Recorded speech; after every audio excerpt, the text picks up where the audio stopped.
MBS 초대석의 양승용입니다. 지난 10월 21대 국회 첫 국정감사가 있었습니다. 20여일간 펼쳐진 국감 대장정을 농업계도 큰 관심을 가지고 지켜보았는데요. 산적한 문제에 대한 비판과 정확한 대책이 많지 않아 아쉬웠다는 목소리도 있습니다.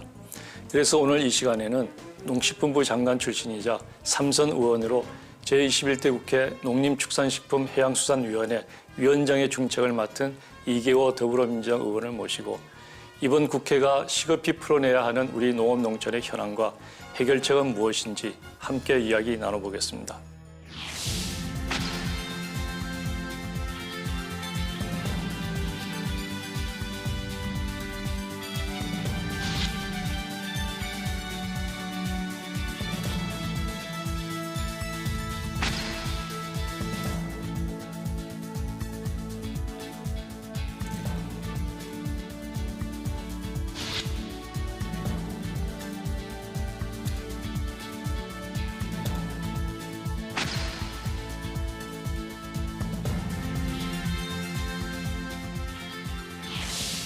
지난해에는 농식품부 장관으로서 이 자리에 모셨는데요.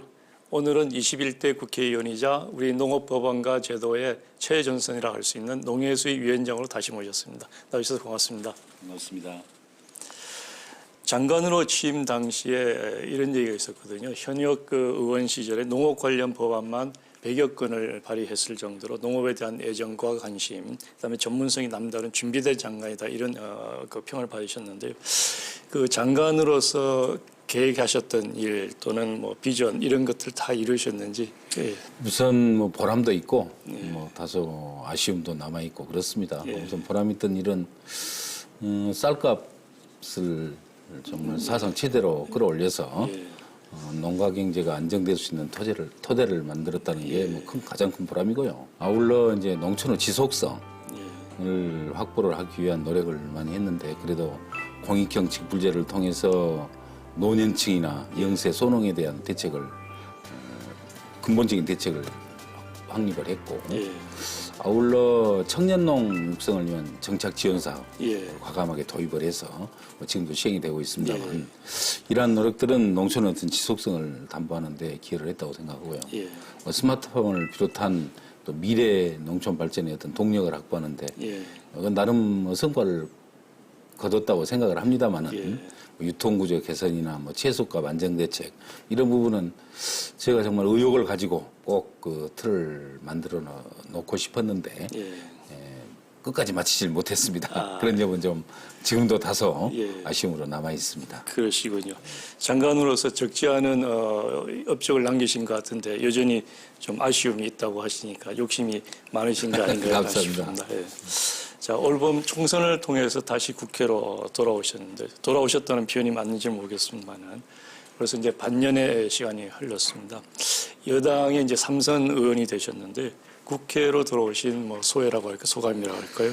장관을 하면서도 또 현역 국회의원이었기 때문에 뭐 고향 말씀대로 고향으로 돌아온 것 같은 뭐 포근함은 분명히 있습니다만은 그러나 우리 농촌이 뭐 많은 정부 노력 또 그리고 정치권의 노력에도 불구하고 아직까지 정말 농민들이 흡족할 만큼 그렇게 살기 좋은 곳이 되지 못하고 있고 또 더더군다나 뭐 최근에 코로나19 이후에 가장 더 큰 피해를 보고 있는 곳이 우리 농촌이라고 봐야 되거든요. 그런 면에서는 뭐 여전히 마음 무겁습니다.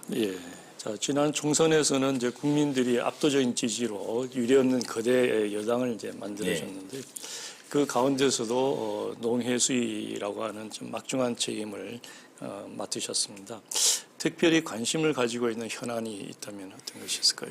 우선 이제 문재인 정부 4년 차에 접어들고 있지 않습니까? 그래서 문재인 정부의 개혁 정책들을 뭐 어떻게 보면 제가 농해수위 의원으로서 입안하는 데 참여를 하고 또 농림부 장관으로서 도입하고 집행하고 이제 그 결산 시기가 다가오고 있습니다만 뭐 이제 우리 문재인표 정책들이 뭐 좋은 점도 있지만 시행하는 과정에서 다소 미흡한 점들이 노출이 되고 있어요. 그래서 그런 점들을 보완하는 데 역점을 두고 있고요. 대표적으로 공익형 직불제 금년 첫 시행을 합니다만 또 시행 과정에서 보니까 적지 않는 문제들이 노정이 되고 있어서 그에 대한 보완 대책을 수립해야 되고 또 농업 재해보험도 강화를 하긴 했는데 이제 재해보험이 확대되면 될수록 확대된 만큼 그 예산적 뒷받침이 좀 미흡하기 때문에 보장성이 떨어집니다, 도리어.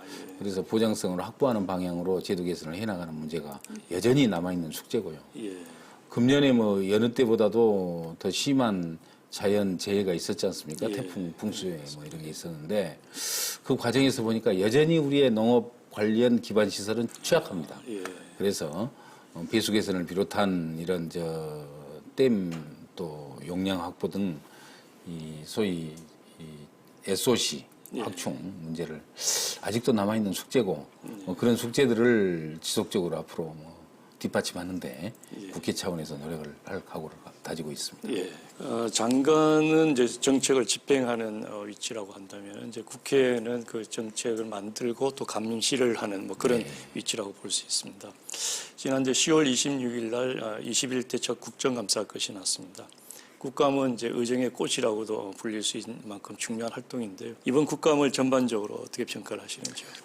뭐 저는 국감을 하면서 여당원도 해보고 야당원도 해봤습니다만 국정감사는 이제 보통 말하기를 야당의 시간이다 이렇게 얘기를 합니다. 예. 야당 의원일 때 정말 신바람 나고 또 정부의 어떤 잘못된 점을 지적하면서 또 경우에 따라서 대안을 제시하고 그 대안이 정책화가 되고 그럴 때 이제 보람을 느낀 거 아니겠습니까? 근데 금년에는 좀 유별날 정도로 야당의 정치 공세가 아주 심했습니다. 특히 우리 농해수의 경우에 뭐 잘 아시는 것처럼 해수부 소속 공무원이 북한 해역에서 이제 사망한 사고가 있었고요. 또 아울러서 옵티머스가 농협 그 투자증권을 에서 이제 옵티머스 펀드에 투자를 했는데 그게 뭐 부실 펀드 해가지고 뭐 완전히 많이 손해 봤다는 거 아니겠습니까? 뭐 그런 측면에서 야당에서는 뭐 권력형 비리 아니냐 뭐 그런 의혹을 제시하는 등 상당히 이제 정쟁이 흘렀던 그런 감이 있습니다. 그렇군요. 예. 그러한 어떤 정쟁들이 사실과 뭐 좀 다른 실제 진실은 옵티머스 사태가 권력형 비리가 결코 아니거든요. 또 북한 해역에서 사망한 우리 공무원 뭐 그 일은 대단히 안타까운 일이긴 합니다만은 그러나 뭐 그걸 정부가 해야 될 책임을 뭐 다하지 못했다거나 뭐 그런 상황이 아니었기 때문에 시간이 가면 갈수록 정쟁은 사라지고 결국은 정책으로 돌아오는 그런 뭐 국감이 되었다고 생각하고요. 총체적으로 볼 때는 비교적 성공적인 국감을 치렀다 이렇게 생각하고 있습니다. 그러나 우리 농업 현안이 굉장히 많은데도 그것들을 짚고 대안을 제시하는 그런 자리가 되지 못하고 정쟁이 초기에 이제 아무래도 정쟁이 좀 심화되면서 뭐 그런데 좀 미흡했던 것은 뭐 어쩔 수 없는 인정할 수밖에 없는 현실입니다. 그렇군요. 예, 이번 국감에선 위원장으로서 이제 균형 있는 진행 그리고 의원으로서도 다양한 정책 제안을 하셔서 1인 2역으로 주목을 받으셨는데요. 이번 이제 국감에서 위원장으로서 또 의원으로서 이런 부분에 신경을 썼다 하는 것이 있다면 어떤 점일까요? 우선 이제 저는 뭐 교수님 말씀해 주신 대로 여당 국회의원이면서 또 비교적 여야 간에 공정을 기해야 될 또 위원장 책무를 같이 이제 가지고 있기 때문에요. 회의 진행 과정에서도 뭐 늘 뭐 두 가지 제 처지를 유념해 두고 이제 진행을 해야 되겠죠. 이제 뭐 여당 의원이니까 정책 제안을 비롯해서 또 정부에 필요한 사항을 제시하고 뭐 그런 데 노력을 계속 해왔고요. 특히 이제 위원장으로서 사회를 보면서 뭐 제 마음이야 분명히 따로 있지만 그러나 여야 간에 서로 형평을 맞춰가면서 그 본분을 지키기 위해서 노력을 했습니다. 뭐 그런 결과가 많은 쟁점이 있었음에도 불구하고 정말 모범적으로 파행 한 번 없이 국정감사를 잘 마칠 수 있었던 그런 힘이 되었지 않나 이렇게 생각하고요. 뭐 그런 점은 뭐 제 스스로도 정말 그 우리 위원회가 잘했다 이렇게 생각합니다. 또 여러 의원님들이 또 제 그러한 처지들을 좀 비교적 이해를 좀 해주시면서 좀 같이 협조해 주신 것도 뭐 원활한 회의 진행에 힘이 되었죠. 그렇군요. 예.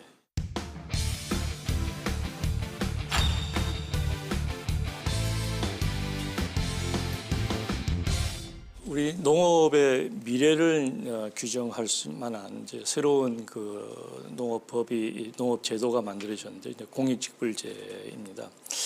근데 이제 첫 해이다 보니까 적지 않은 어떤 그 미비점이랄까 현실과 충돌한 사항이 있고요. 그중에서 특히 과거에 이제 규모가 작아서 그 직불금을 뭐 신청하지 않았거나 또는 신규로 영농을 진입을 하는 비농인들은 그 직불금 혜택을 못 받는 이런 또 문제가 있고요. 뭐 지난번에 얼마 전에 나왔던 초대석에 나왔던 정현찬 농특위원장께서도 당신께서도 이 수혜 대상이 안 되는 이런 문제점을 말씀하신 적이 있습니다. 뭐 첫 해이기 때문에 이제 다양한 문제점들이 뭐 당연히 이제 노출될 거라고 하시는데요. 특히 우리 장관 하실 때 이제 이 그 제도의 기본적인 틀을 만드신 분으로서 앞으로 이것이 어떻게 좀 수정이나 보완이 되어야 될지. 우선 그 제도 설명을 좀 해야 예. 방금 교수님께서 지적하신 사항들이 현장에서 어떻게 문제점이 되고 있는지를 쉽게 이해를 하실 것 같습니다. 예, 예. 우선 공익형 직불제는 이제 본질적으로 농업이 이 환경적 그 긍정적인 효과를 가져오는 상당한 정도 외부 경제를 갖고 있다는 것에 착안을 해서 출발을 한 겁니다. 그래서 논에 물을 대고 밭에 씨만 뿌리면 일정한 정도는 반드시 보상을 해주는 게 옳다라는 게 이제 공익형 직불제의 출발점이고요.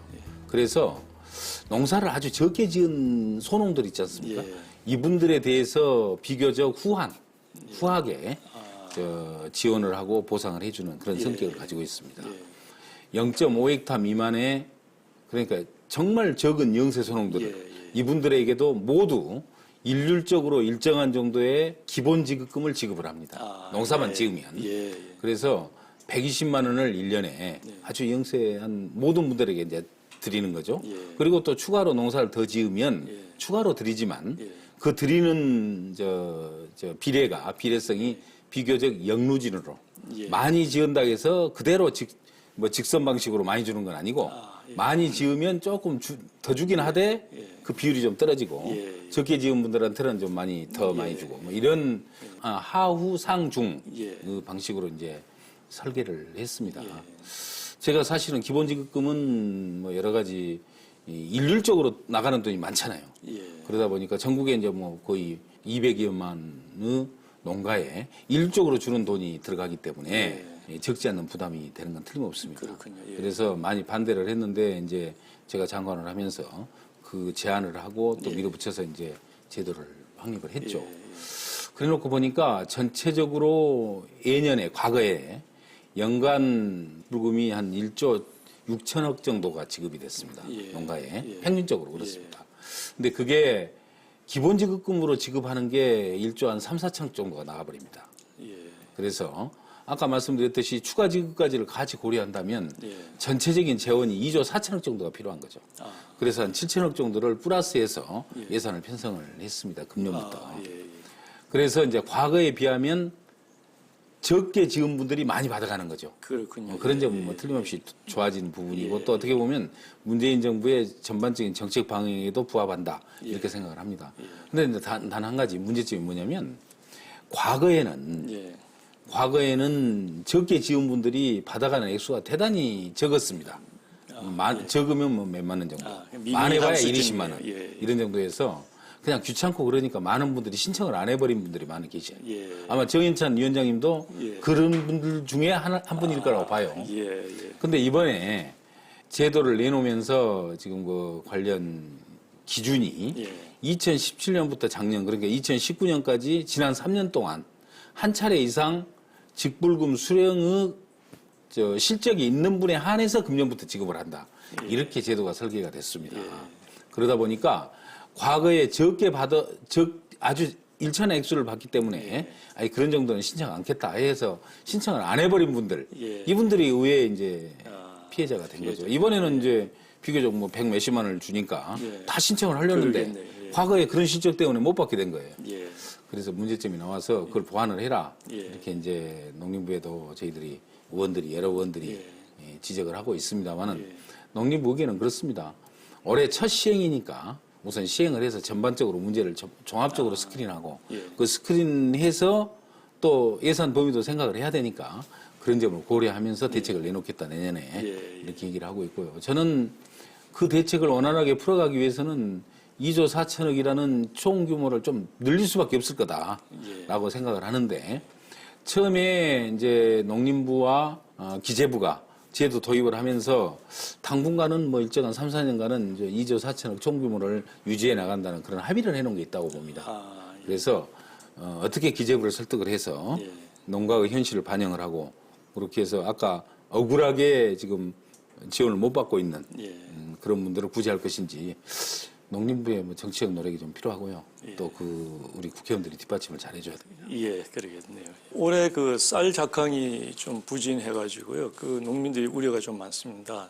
과거에 비해서 이제 생산량이 줄어서 물론 이제 생산량이 줄면 가격은 뭐 올라갈 수 있겠지만 그러나 소출이 많이 줄은 농가일수록 이제 피해가 커져서 이 정부 차원에서 뭔가 좀 지원이나 대책이 필요하다 이런 목소리가 큰데요. 위원장께서 어떻게 보시는지요? 지난 10월 25일 작황 그 조사 결과 보고를 받아보니까 금년 쌀 수확량을 350만 톤 정도로 보고 있더라고요. 작년에 363만 톤이었으니까 작년에 비하면 14만 톤이 약 5% 예외가 이제 그렇군요. 감소된 걸로 돼 있는데 제가 현장에서 느끼기에는 뭐 그보다 훨씬 더 감소량이 큰 것으로 그렇게 얘기를 듣고 있습니다. 제가 엊그제도 어느 이 농민들 모인 자리에 갔더니 어느 농협조합장님이 정부에서 한 5% 내외가 이제 감소됐다는데 그걸 저 위원장님 신뢰합니까 하고 물어보더라고요. 호남이나 이제 남쪽 들녘은 피해가 더 큰 것 같고요. 뭐 그쪽에서는 거의 30%가 감소했다고 얘기를 하고 있을 정도니까 아마 위에 이제 경기 지역이나 충청 이북 지역은 비교적 피해가 그 지역보다는 좀 적은 것 같고 그래서 뭐 정부가 발표한 건 뭐 저는 신뢰해야 된다고 봅니다. 다만 호남이나 충청 이남 그리고 뭐 영남 지역 일부는 뭐 피해가 생각보다 크다 그런 점을 반드시 이제 정부가 알아야 되고요. 또 한 가지 우리가 고려를 해야 할 점은 지난번 국정감사 때도 이제 쌀 감수에 따른 농가 소득 대책을 이제 여러 의원들이 질의를 했습니다. 근데 농림부의 답변은 쌀이 감수된 건 사실이지만 또 올해 쌀값이 지금 산지 수확기 쌀값이 21만 5천 원대까지 올라 있지 않습니까? 그래서 쌀값이 비교적 높게 형성이 돼 있기 때문에 농가가 체감하는 전체적인 수익은 뭐 그렇게 크게 줄지 않았다. 뭐 이런 인식들을 가지고 있는 것 같습니다. 정부는. 근데 이제 우리가 그런 점에서 고려를 반드시 할 점이 한 가지 있습니다. 우리가 경제학에서 말하는 쌀 같은 가격 탄력성이 낮은 그런 생필품의 경우에 공급량이 줄어들면 가격이 많이 오르기 때문에 도리어 수익이 늘어난다고 배웠지 않습니까? 그런데 그러한 것들은 실제 가격 형성 과정에서 정부 기능 또 이 농협을 포함한 뭐 이런 정부 재고 관리라든지 그렇습니다.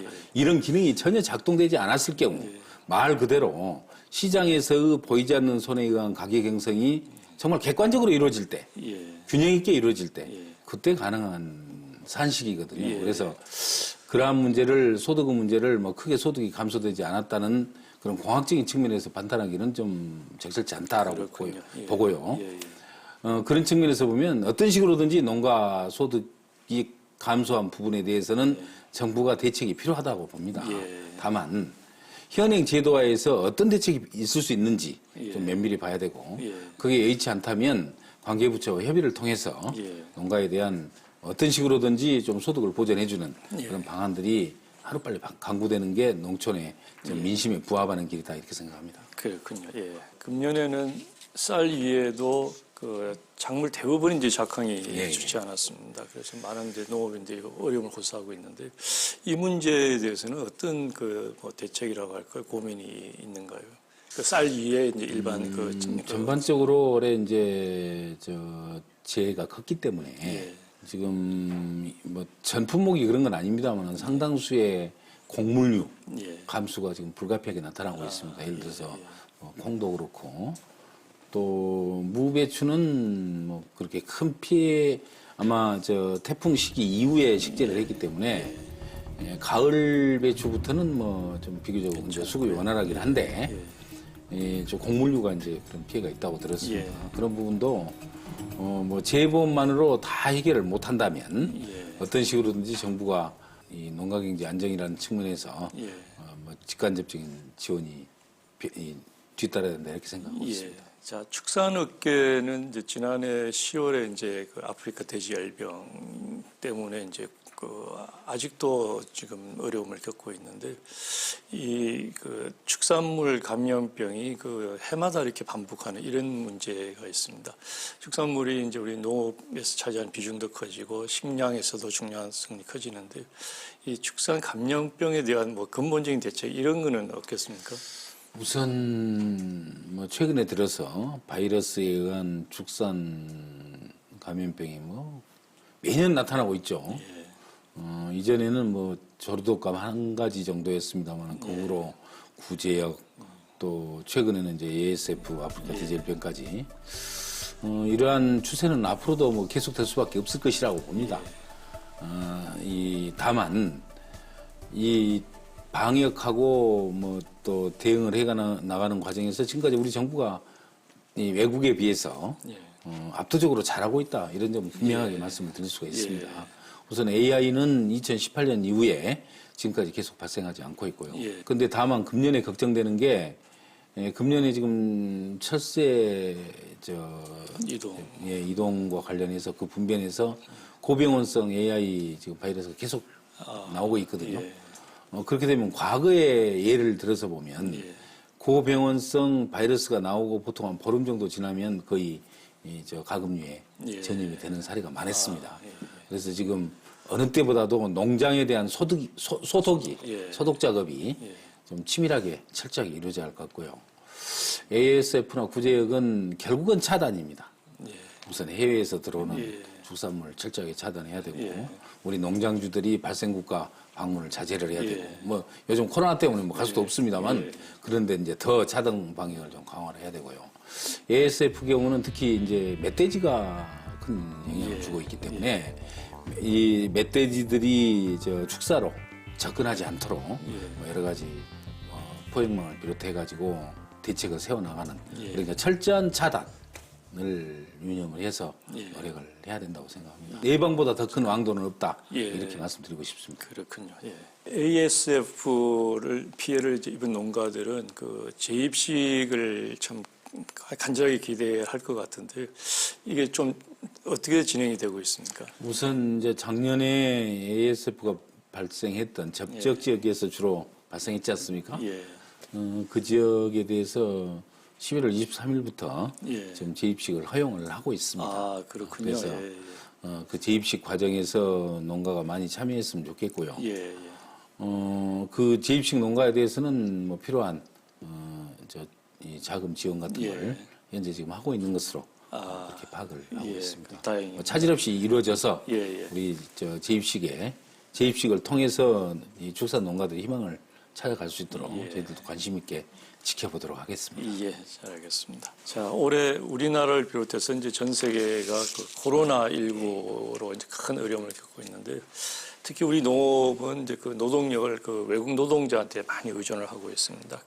그런 면에서 이제 우리 농업 노동력 확보 이게 굉장히 중요한데 국회 차원에서는 뭐 어떤 방안을 마련하고 계신지요? 금년 초부터 저희 외국인 근로자들이 지금 계절 근로자로 국내에 지금 들어오고 있거든요. 근데 그게 이제 올해 차단이 돼버린 거죠. 그래서 입식 단계부터 지금 수확까지 계속해서 농가들이 인력난에 계속 시달려 왔습니다. 그 인력난을 해소하는 길은 결국은 뭐 도시의 유인력을 농촌에 투입하는 방법밖에 없고요. 그렇게 할 수 있도록 서로 지금 미스매치가 계속 일어나고 있거든요. 그래서 그 인력을 서로 매칭시켜주는 노력을 좀 해야 될 것 같고 또 한 가지 차제에 단기 채용밖에는 안 되거든요. 농업 근로자는 외국인들이 이번에 이제 저 체류 기간을 좀 확대를 해서 실질적인 농가에 도움이 되는 그런 인력으로 활용해 나갈 수 있도록 제도 개선도 같이 병행이 돼야 된다 이렇게 생각하고 그 대책을 농림부와 함께 이제 고용 노동부를 비롯한 관계부처에 계속 지금 건의를 하고 있습니다. 앞으로 협의가 좀 필요하긴 하겠습니다만은 그러나 이번 차제에 뭐 필요성을 분명하게 인식을 했기 때문에 반드시 해결해야 될 과제다 이렇게 생각합니다. 제도 개선도 좀 같이 이루어지면 좋겠네요. 자, 지금 농촌에 이런 이제 부족한 노동력을 채우고 허물어지 않은 공동체를 복원하는 데는 그 여성 농업인들이 역할이 굉장히 중요하지 않겠습니까? 우리 위원장님께서 장관 재직 시절에도 여성 농업인 담당과를 만들 정도로 이 부분에 대해서 관심도 많고 또 실제적으로 기여를 하셨는데 이 부분에 대해서는 어떻게 이걸 보고 계십니까? 여성 농업인이 실제로 지금 50%를 넘습니다. 51%. 그렇습니다. 그러니까 220 농업인들이 224만 정도가 등록이 돼 있는데 그 중에서 남성이 110, 여성이 114더라고요. 보니까 여성 농업인이 남성 농업인보다 많습니다. 그렇군요. 그러니까 여성 농업인을 어떻게 활용하느냐 이게 농촌 노동력을 어떻게 활용하느냐의 성패가 달려 있는 거죠 거기에. 굉장히 중요한 문제고요. 제가 그런 점에 착안해서 이제 장관 시절에 농촌 여성과를 만들어서 현재 정책적 뒷받침을 해나가고 있습니다.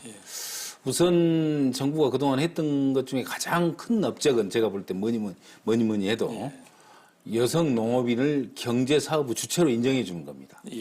그래서 그 예를 들어 남편과 여성이 같이 농장을 일구고 있더라도 여성이 또 여성 몫이 따로 있을 수가 있거든요. 그렇죠. 그러한 점을 공동 경영주로 인정을 하고 그렇게 해서 여성 농업인들이 떳떳한 권리를 가져나가고 이렇게 하는 게 결국은 여성 농업인들이 의욕을 갖고 농촌에 정착하는 힘이 될 수 있는 거죠. 그러한 어떤 제도 개선은 앞으로 계속 과제를 발굴을 해서 지속적으로 이제 개선해 나가야 되고요. 아울러서 제가 늘 느끼는 점은 여성이 농촌 경제의 중심이라는 그런 확고한 여성들의 자각도 필요합니다.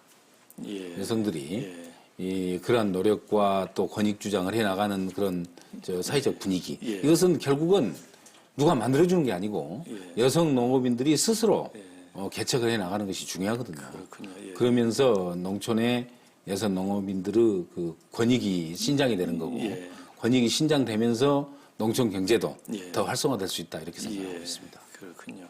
자, 우리 위원장님께서 거론하신 이제 공익경직불제를 보완하고 강화시키고 또 그 노동력이라든지 뭐 이런 문제를 해결하기 위해서 근데 결국은 예산이 뒷받침이 돼야 될 것 같은데요.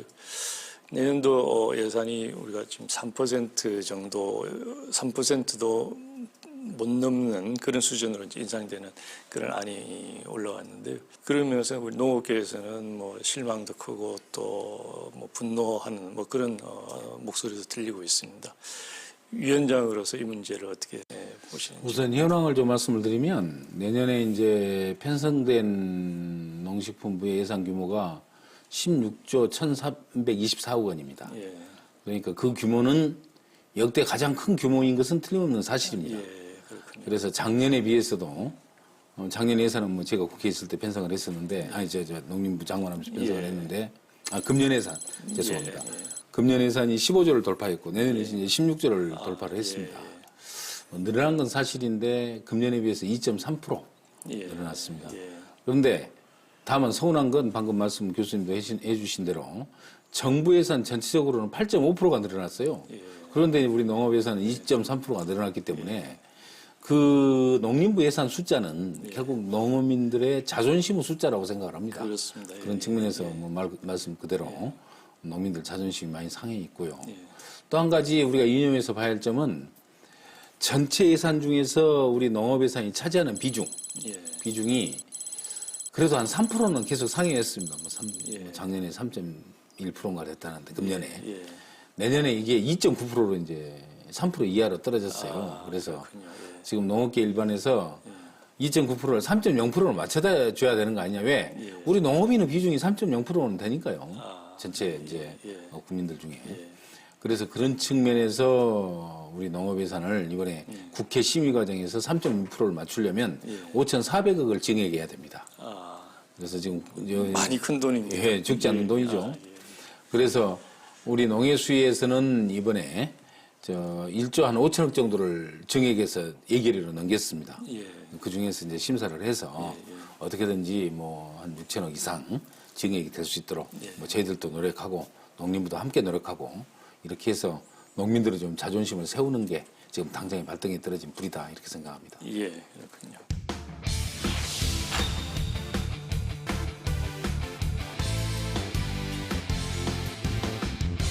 자, 우리 위원장님께서는 그 장관으로 이제 지난번에 출연하셨을 때 우리 농업의 가장 큰 문제로 이제 고령화를 꼽으셨거든요. 그래서 후계 농업인, 청년 농업인 육성 이것이 이제 무엇보다 중요하다 이렇게 강조를 하셨는데 우리 농업의 이제 현재인 이제 고령농 그리고 우리 미래인 청년농을 위한 대책을 어떻게 준비를 하고 계시는지요? 우선 고령농은 이제 우리가 인식을 좀 새롭게 할 필요가 있습니다. 우리가 경제적 관점으로만 그동안에 고령농에 대한 대책을 늘 봐왔거든요. 그렇게 되면 쉽게 해답을 찾기가 쉽지 않습니다. 그래서 지금 공익형 직불제도 마찬가지입니다만은 사회복지적 관점까지를 같이 녹여 넣어야 되거든요. 그게. 그렇게 해서 보면 농민들은 그 고령 농민들한테 생산성을 초월하는 지원이 함께 이루어져야 된다 이렇게 생각하고요.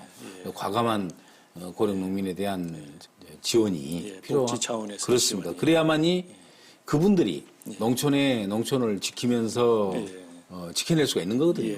그분들이 전부 도시로 나갔을 경우에 그에 따르는 사회적 비용을 한번 생각을 해보면 쉽게 제가 드리는 말씀을 아마 납득을 하시리라고 믿습니다.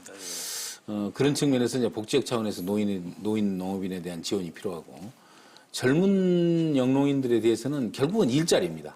먹고 살 수 있도록 해주면 농촌 오게 돼 있습니다. 그래서 새로운 일자리들 제가 이제 보면 농업과 관련된 새로운 일자리를 만들어낼 게 많이 있습니다. 예를 들자면 그 농촌에 뭐 등산객이 요즘 많지 않습니까?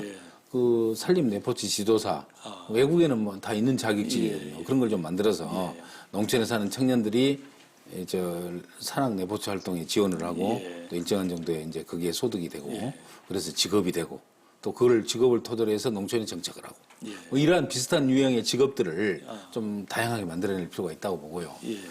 아울러 청년들이 이제 농촌에 또 그렇게 해서 들어와서 살 수 있도록 하기 위해서 뭐 청년 영농 정착 지원 사업도 지금 하고 있지 않습니까? 그것과 같이 그분들의 어떤 생활 여건을 개선해주는 그러한 이제 청년 보금자리 주택, 뭐 그러한 뭐 주택 공급 사업이랄지 이런 것도 같이 병행해서 대책을 세워줘야만이 청년들이 농촌에 이제 몰려들 수가 있고 그게 농촌의 전반적인 지속성을 담보할 수 있는 그런 방안이 될 것이다 이렇게 예측하고 있습니다. 그렇군요. 자, 장관 시절에 그 청년농 육성을 위한 그 여러 지원 방안들이 실제 호응도도 높았고 성과도 높았던 그런 이제 평가를 받습니다. 이 국회 농해수위 차원에서 지금 준비하고 계신 어떤 법안이나 뭐 대책들이 혹시 있는가요? 우선 청년농 말씀 주셨으니까 간단히 조금만 더 보완을 해서 말씀드리면요. 지금 이제 이런 말씀을 저에게 어떤 분이 하시더라고요. 매년 1,600명씩 청년농 정착 지원 사업을 하는데 왜 청년농이 줄었냐 이렇게 또 지적을 해요. 줄 수 있습니다. 왜 그래요? 더 많이 주니까. 그렇지 않았으면 더 줄었겠죠. 맞습니다. 저는 청년농 정착 지원 사업은 거의 이제 파격적 지원 사업입니다. 청년이 40세 이하의 청년들이 농촌에 들어가서 살기만 하면 그건 생활비로 월 100만 원씩을 가구 단위로 거의 첫해 100만 원, 둘째 90만 원, 셋째 80만 원 줍니다만 3년 동안 생활비 지원을 해주는 거거든요. 그래서 이제 이 사업은 뭐 아주 극단적인 지원 사업이죠. 그렇군요. 근데 이 사업이 결국은 이제 OECD 여러 국가들을 보면 결국은 청년농 이 정착 지원 사업을 통해서 농촌을 지켜냈습니다. 유럽의 경우에 90년대부터 시행을 했고 일본도 2004년부터 시행을 했는데 비교적 성공적으로 정착이 되고 있는 그런 제도고 오늘의 지금 뭐 프랑스, 독일, 일본 이런 나라들이 농촌이 그래도 청년들이 희망을 찾아갈 수 있는 공간으로 만들어진 가장 큰 기여를 바로 정착지원 사업이 했다고 지금 판단하고 있습니다. 그래서 우리도 앞으로 더 확대해 나가고 지속적으로 해 나가야 한다고 생각을 하고요. 아울러 이제 이 농촌의 청년들이 계속해서 농촌의 희망을 찾을 수 있도록 아까도 일자리 문제를 얘기를 했습니다만은 소득원을 어떻게 만들어 나가느냐 그건 결국은 지도입니다. 지도를 잘해서 방안을 제시하고 어드바이스를 잘해서 농업위의 다양한 소득원을 그렇습니다. 찾는 것이죠. 그래서 이제 참고로 제가 청년 농업인들하고 이제 그와 관련된 토론을 하나 준비를 했습니다. 그래서 의견도 좀 들어보고 전문가의 또 그 어떤 진단도 같이 병행해서 들어보고 해서 앞으로 시간을 두고 점점 뭐 종합적인 좀 대책을 좀 만들어야 되지 않냐 이렇게 저는 생각하고 있습니다. 그렇군요. 우리 농업의 미래가 청년한테 달려있기 그렇습니다. 때문에 그 정책들이 좀 성공적으로 잘 정착하길 바랍니다. 우리 농업을 위한 입법안들을 얘기를 할 때 위원장님께서 대표 발의한 고향사랑 기부금에 대한 것을 빼놓을 수 없을 것 같습니다. 우리 농업계의 관심도 정말 큰 법안인데요. 이 법안의 의미와 함께 현재 지금 어떻게 진행되고 있는지 좀 설명 부탁드리겠습니다. 우선 고향사랑 기부금에 관한 법률안 내용을 설명 말씀을 드리면 이제 향후들이 농촌을 떠나서 이제 도시에 주로 이제 많이 가지 않습니까? 그분들이 자기 거주지 이외의 다른 지역, 제 고향을 포함해서 일정한 정도 기부를 합니다. 기부를 하면 그 기부를 받는 고향 지역에서는 그분한테 그 지역 특산물로 답례를 하도록 하고요. 또 기부를 한 기부금액에 대해서는 일정한 정도 세액이나 또는 세율, 공제를 이렇게 세제 혜택을 주도록. 일방적인 기부가 아닌 서로.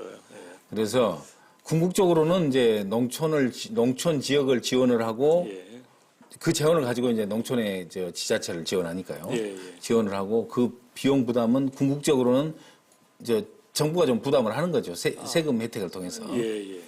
이러한 제도인데 농촌과 도시 지역의 상생 문화에 굉장히 기여를 할 수 있는 제도여서 이것도 이제 일본에서는 도입이 돼서 현재 지금 현장에서 적용이 되고 있습니다.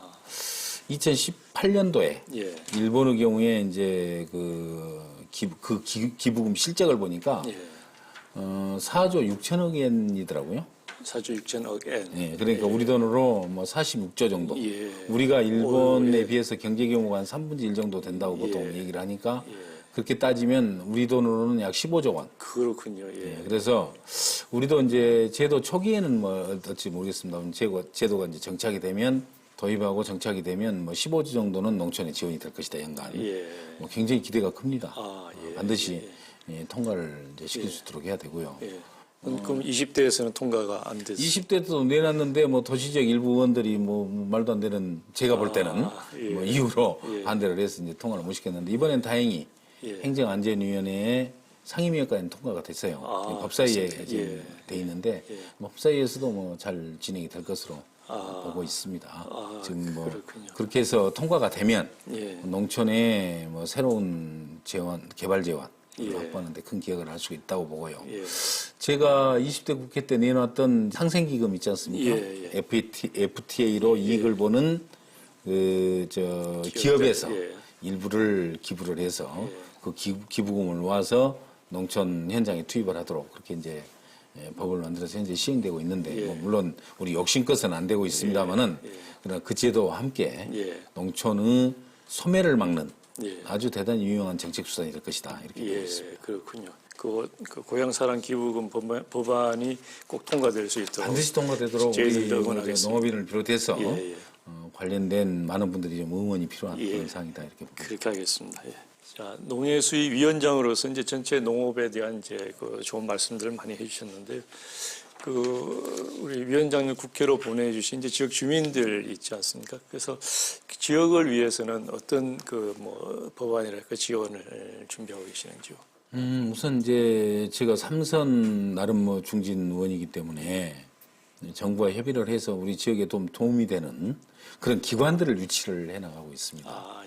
예를 들자면 제 지역구 담양군의 경우에 거기에 이제 과거 조선시대 때부터 정원들이 많이 정원 문화가 발전했습니다. 그래서 소세원을 비롯해서 그렇습니다. 정원 문화산업진흥원 이런 걸 국립으로 국립정원문화산업진흥원을 유치를 해서 예. 담양에서 설립을 해서 담양의 정원문화가 실제 돈이 되는 문화로 예. 문화산업으로 이렇게 이제 승화가 될 수 있도록 지금 하고 있고요. 금년에 지금 필요한 예산을 확보를 해서 지금 추진할 계획입니다. 또 제 지역구 한평의 경우에는 축산과학기술원의 기술개발부가 우리 한평 지역으로 이제 이전을 합니다. 지금 차량가 있는데 이전이 되면서 이제 거기에 따르는 축산 산업단지도 좀 조성을 하고 연관 산업을 함께 개발을 할 수 있도록 지금 예산 확보를 비롯한 뒷받침을 하고 있고요. 장성 지역의 경우에는 또 국립시설로 국립심혈관센터, 심혈관 질환의 전국 컨트롤 타워를 지금 장성으로 유치를 해서 내년에 지금 부지 매입비와 설계비 167억 원을 확보하기 위해서 현재까지 기본 계획은 수립이 돼 있습니다. 토대로 해서 설계비를 지금 확보하기 위한 노력을 계속하고 있고 제 직구 중에서 가장 큰 영광의 경우 이 모빌리티라 그래가지고 소형 그 전기 전기 스쿠터를 비롯한 전기차 그거 테마파크를 좀 공단은 조성이 돼 있습니다. 그래서 테마파크 조성 사업이 현재 내년부터 추진이 되기 때문에 그에 따르는 뭐 SOC를 비롯한 뒷받침 관련 예산을 이번 국회에서 꼭 추가로 확보해야 될 그런 과제를 가지고 열심히 뛰고 있습니다. 그렇군요. 지역 주민들도 굉장히 좋아할 것 같습니다. 이건 뭐 지역 주민들이 가장 큰 관심을 가지고 또 함께 하고 있는 수건 사업들입니다. 예.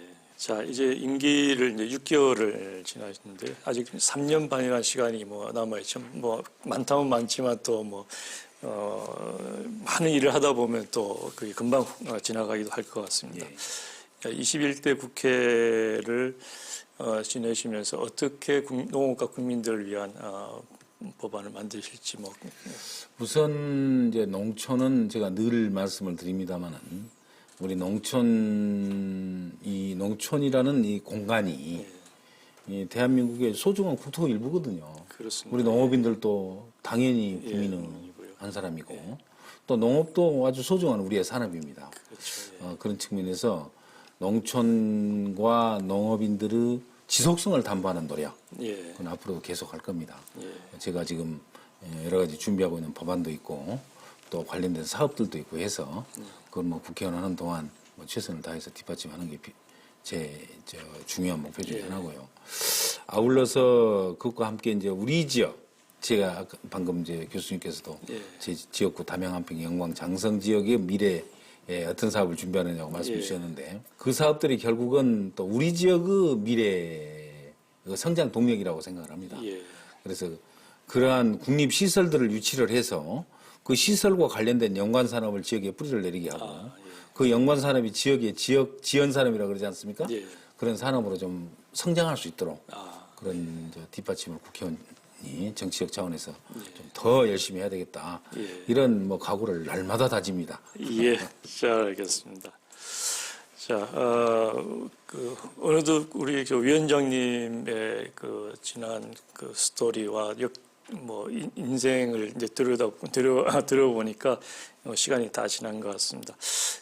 그동안 이제 행정가 있었고 또 정치인이 있었고 또 정부에 관료했었고요. 다시 이제 정치인으로 다시 그 다양한 역할을 좀 하고 우리 농업계를 위해서 이제 열심히 뛰어오셨는데요. 지금까지처럼 이제 열심히 그 노력해 주시길 부탁드리고 마지막으로 우리 농업인과 시청자들을 위해서 한 말씀 부탁드리겠습니다. 제가 모두에서도 말씀을 드렸습니다만 저희 변함없는 정치적 목표는 가슴 따뜻한 정치를 통해서 정말 우리 농업인들 또 어려운 국민들도 함께 잘 살 수 있는 그런 나라가 되었으면 좋겠습니다. 농업인들은 가장 대표적으로 어려움을 겪고 있는 계층이다 이렇게 생각을 합니다. 그런 만큼 우리 농업인들에게 희망을 줄 수 있는 정책 앞으로 뭐 열심히 만들어내도록 노력을 하고 그러한 과정에서 농업인 여러분들의 변함없는 좀 지지와 또 필요하면 지도 간곡히 부탁을 드리겠습니다. 저는 제가 신념으로 생각하는 것이 오직 정치만이 어렵고 힘들고 서러운 국민들에게 눈물을 닦아줄 수 있습니다. 그래서 정치를 통해서 우리 농업인들의 그런 애로 해결하는데 더 노력을 해야겠다 예. 이렇게 생각을 하고요. 앞으로도 지켜봐 주시면서 예. 많은 응원 부탁드리겠습니다. 잘 알겠습니다. 우리 위원장께서 원하시는 바를 꼭 이루시고 항상 건승하시기 바랍니다. 날씨 고맙습니다. 추수가 끝난 빈 들녘은 한가로워 보이지만 농민들은 내년 봄을 기다리며 우리의 밥상을 채워나갈 준비에 쉴 틈 없이 움직이고 있습니다. 이번 21대 국회는 공허한 말의 성찬이 아닌 농업을 살리는 실효성 있는 법안으로 갈수록 어려워지는 농업 환경에서도 농업 농촌을 지켜가고 있는 농민들에게 희망을 주는 국회, 일하는 국회가 되기를 기대해 봅니다. 함께해 주신 여러분 고맙습니다.